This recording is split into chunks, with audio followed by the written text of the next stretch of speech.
Adventures with Microsoft Word Copilot, number 5. Greetings. I was contemplating writing a story about a young man who meets the one-eyed, one-horned, flying purple people eater when, on a whim, I tossed it to the Copilot function in Microsoft Word. I was surprised. After I read that one, I ran some other prompts by it and decided to record them. This is the 5th such experiment. So, for your listening and dancing pleasure. The night the Sluagh came. A tale of courage and shadow. The wind howled over the bleak moors and rattled the gnarled branches of the yew trees that bordered the O'Malley farm.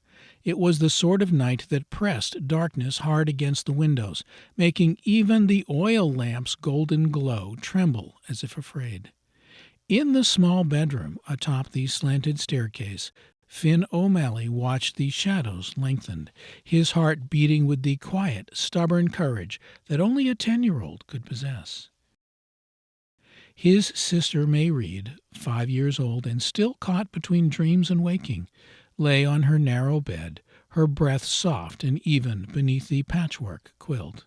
Finn sat vigil beside her, clutching an old wooden hurley, worn smooth by generations of O'Malleys. Their parents were away, called to the far side of the valley by a neighbor's illness, and the farmhouse felt larger, emptier, a hollow place where secrets might stir. But tonight it was not the loneliness or the storm that troubled Finn. Tonight Mayreed had woken him with trembling words. "The Sluagh are coming. Finn, I heard them whisper on the wind." Finn knew the tales. The Sluagh, the restless spirits of the unforgiven dead, flew in flocks like shadowy birds, slipping through cracks in walls and windows, seeking souls to carry away. Old Mrs. Byrne, with her wild hair and eyes like wet stones, had told them the Sluagh hungered mostly for the young, the gentle, the unguarded. He tried to laugh off Mayreed's fear, but as the wind keened and the night pressed around them, Finn remembered the cold sensation he'd felt earlier, as if unseen eyes watched from the dark corners. Still, what was he to do? He was just a boy, no hero from the old stories, no cunning piper with a silver flute. He touched Mayreed's forehead, brushed the lock of copper hair from her brow. "You're safe, Mayreed. I won't let anything take you. I promise." Downstairs the embers in the hearth glowed dull red. Finn had heard that a line of salt along the sill would keep the evil at bay, so he'd scattered what little they had from the kitchen. He'd barred the doors and checked the latches twice. Still the air felt thick with warning. Suddenly Mayreed whimpered in her sleep, thrashing against tangled sheets. "They're here." A chill licked Finn's spine as the temperature dropped. The lantern's flame flickered, threatening to gut her out. From the blackness beyond the window, a scraping sound, soft but insistent. Finn's knuckles whitened around the hurley.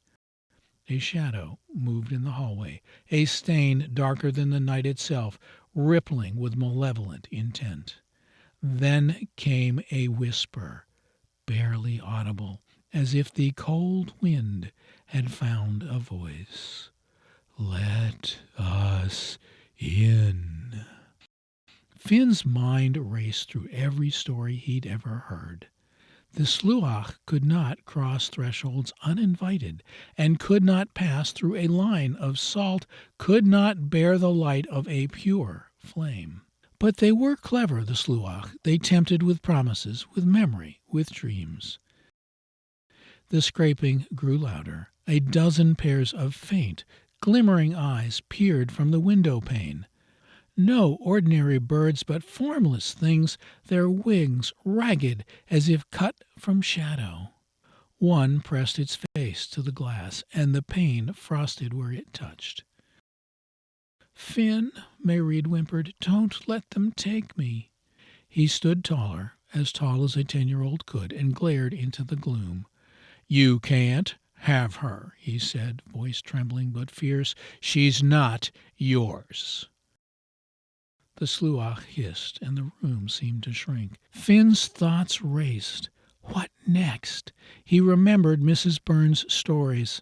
The Sluagh hated iron, and they could not abide the sound of a child's true name spoken with love. With a trembling but determined hand, Finn raised the hurley, a gift from his grandfather, its tip bound with an iron band. He stepped to the window and slammed the iron hard against the frame.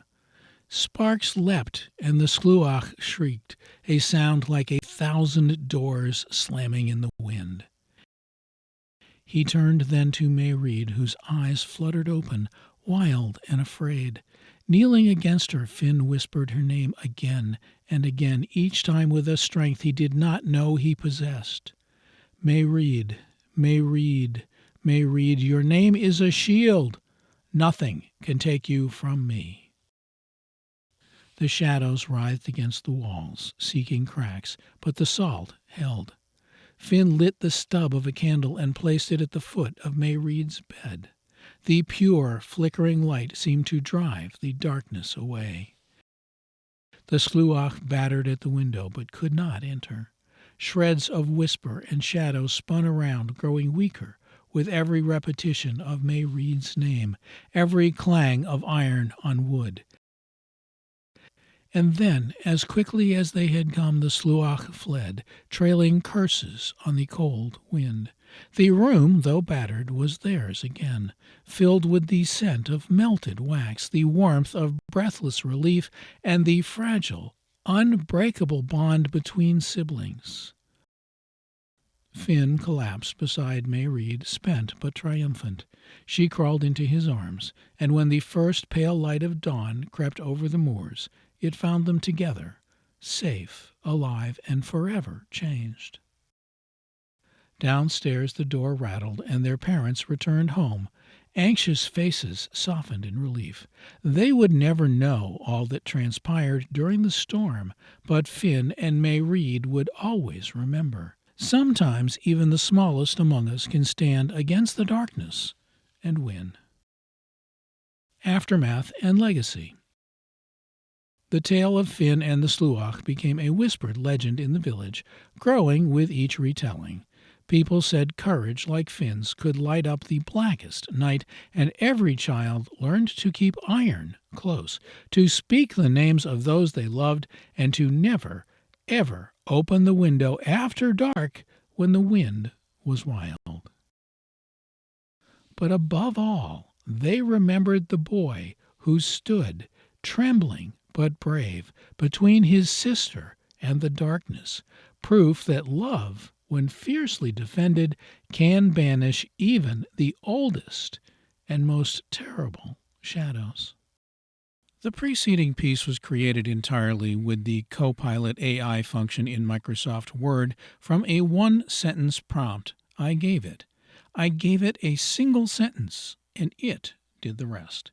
As we look at AI and what it can do for us, and what it may do to us, this experiment is but a small example of the potential of this powerful tool.